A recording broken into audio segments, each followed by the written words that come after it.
तो देखिए फ्रेंड्स, हम वर्ब्स पढ़ रहे हैं। वर्ब्स में भी हम एडवांस वर्ब्स पढ़ रहे हैं। एडवांस वर्ब्स के हमने 4 काइंड देखे थे: infinite verbs, non finite verbs, transitive verbs और non transitive verbs. Finite verbs में हमने देखा था कि जो वर्ब्स सब्जेक्ट की संख्या या पर्सन के अनुसार चेंज नहीं होती है, उनको फिनाइट वर्ब्स बोलते हैं। यानी जिन पर सब्जेक्ट सिंगल है या प्लूरल है उसका फर्क नहीं पड़ता, उसको हम फिनाइट वर्ब्स कहते हैं।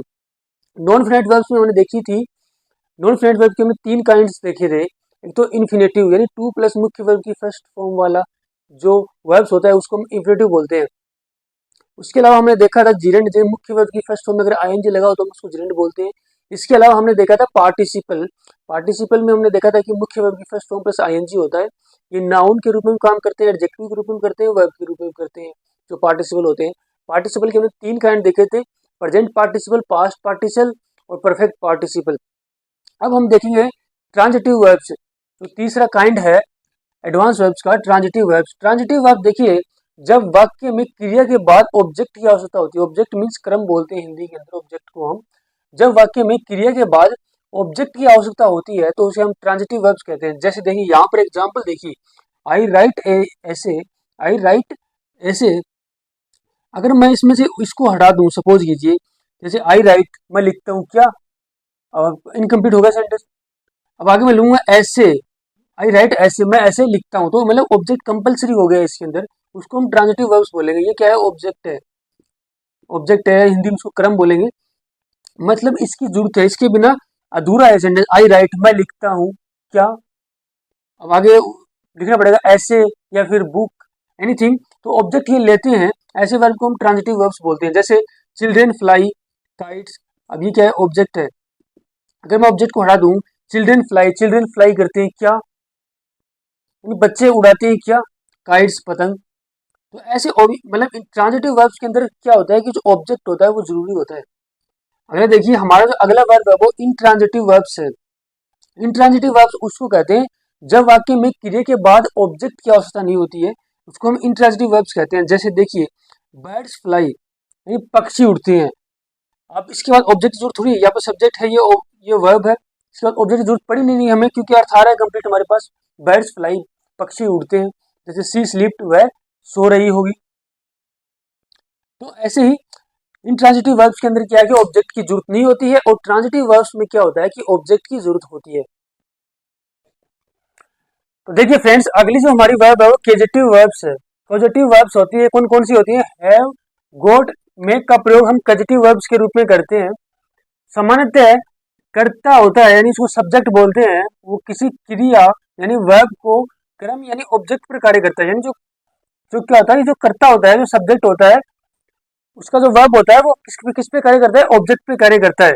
इसके अंदर पॉजिटिव वर्ब्स के अंदर देखिए, यहाँ पर देखिए ही हेल्प द पोर, वह हेल्प करता है किसकी, पोर की। तो यानी जो जो वर्ब है वो किस पे कार्य कर रहा है, ऑब्जेक्ट पे कार्य कर रहा है। यानी हेल्प किसी कर रहा है, ऑब्जेक्ट ही कर रहा है। मतलब वर्ब है वो ऑब्जेक्ट पे कार्य कर रहा है, ये क्या है, ऑब्जेक्ट है। तो वर्ब्स है ऑब्जेक्ट पे कार्य कर रहा है। पॉजिटिव वर्ब्स के अंदर क्या होता है कि जो वर्ब होता है वो ऑब्जेक्ट के ऊपर कार्य करता है। तो ये ही हेल्प द पोर, वह गरीब की मदद करता है। देखिए हम कई बार क्या करते हैं, अब क्या जरूरत पड़ गई हमें पॉजिटिव वर्ब को यूज करने की। देखिए कई बार हम पॉजिटिव वर्ब्स का प्रयोग नहीं करना चाहते हैं, यानी कई बार हम क्या करते हैं, पैसिव वर्ब्स का प्रयोग नहीं करना चाहते हैं। ऐसे में हम पॉजिटिव वर्ब का प्रयोग कर सकते हैं। जैसे यहाँ पर देखिए ही गोट केस्ड, वह पकड़ा गया था। ही गोट केस्ड, वह पकड़ा गया था। The environment get polluted due to our ignorance, जो पर्यावरण है वो हमारी इग्नोरेंस की वजह से क्या हो रहा है, पोल्यूटेड हो रहा है। तो इन सब में किसका प्रयोग हुआ है, गेट्स का यूज हुआ है। यहाँ पर गेट्स का यूज हुआ है, गेट की सेकंड फॉर्म गोट है। तो इन सब को यहाँ पर पॉजिटिव वर्ब्स का यूज हुआ है। चलिए पॉजिटिव वर्ब को और डिटेल से समझते हैं।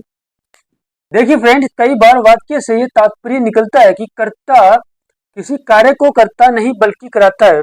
यानी कई बार हमें ऐसा प्रतीत होता है कि जो कर्ता होता है वो स्वयं किसी कार्य को करता नहीं है बल्कि किसी और से करवाता है। यानी सपोज कीजिए एस वन क्या है, इसमें करता है, में कार्य करने वाला है, एस टू मान लीजिए कि कार्य करने वाला है। तो दोनों क्या होते हैं, इसमें प्रत्यक्ष से अप्रत्यक्ष रूप से मौजूद होते हैं सेंटेंस के अंदर। यहाँ पर देखिए आई मेड, मैंने आपको बताया था कि मेक, गेट, ये क्या होती है, हैव, ये क्या होती है, पॉजिटिव वर्ब्स होते हैं। तो देखिए I made him do the whole work, मैंने उससे पूरा वर्क करवाया। तो इसमें क्या है, एस टू है, इसने करवाया, किससे करवाया, हिम से करवाया। उससे करवाया, मीन्स S1 वर्ब से करवाया इसने पूरा कार्य। तो यहाँ पर क्या है, मेड, मेड क्या है, कार्य करवाने वाला हो गया, मीन्स खुद कार्य न करके, सब्जेक्ट से कार्य न करके किससे कार्य करवा रहा है, ऑब्जेक्ट से करवा रहा है, उसी को हम क्या बोलते हैं, पॉजिटिव वर्ब्स बोलते हैं। यहाँ पर देखिए, we got him arrested by the police, यानी उसने क्या किया, पुलिस को अरेस्ट किया। वी गॉट हिम अरेस्टेड, हमने उसको अरेस्ट किया, बाय द पुलिस, पुलिस के द्वारा। देखिए अब यहाँ पर क्या है, S2 है, मीन्स ये खुद सब्जेक्ट है लेकिन ये खुद कार्य नहीं कर रहा है। गोट यानी किया, उसने किया। गेट की सेकंड फॉर्म हो रही है गोट, यहाँ पर भी मेक की सेकंड फॉर्म क्या है, मेड है, थर्ड फॉर्म मेड ही होती है। तो यहाँ पर वी गोट हिम, इसको इसको इसके ऊपर कार्य किसने किया है, इसने किया, ऑब्जेक्ट ने किया, ये क्या है, ऑब्जेक्ट, इसके द्वारा कार्य किया गया। यानी पॉजिटिव वर्ब्स के अंदर क्या होता है कि जो सब्जेक्ट होता है ना, वो खुद कार्य नहीं करके क्या करवाता है, ऑब्जेक्ट से, जो वर्ब होता है, जो वर्ब होता है वो ऑब्जेक्ट से कार्य करवाता है। देखिए फ्रेंड्स, अब वो क्वेश्चंस देखते हैं, वो रूल्स देखते हैं जिनसे क्वेश्चन में एग्जाम आते हैं। ये वो रूल्स हैं, ये वो क्वेश्चन है जहाँ से एग्जाम में क्वेश्चन आते हैं। आप प्रीवियस ईयर के क्वेश्चन देखोगे तो आपको ये क्वेश्चन मिल जाएंगे। तो चलिए देखते हैं कि इन क्वेश्चनों को कैसे हम सोल्व करेंगे। देखिए पहला क्वेश्चन है हमारा, being ill I could not come, being ill I could not come, तो क्या सेंटेंस सही है? अब देखिए इसमें सब्जेक्ट नहीं है, बीइंग है, वर्ब है और ये ऑब्जेक्ट है। अब ऐसी कंडीशन में क्या होता है कि जो आगे वाला जो सब्जेक्ट होता है उसी को हम यूज कर लेते हैं। तो इसको आगे वाले सब्जेक्ट को हम मान लेते हैं।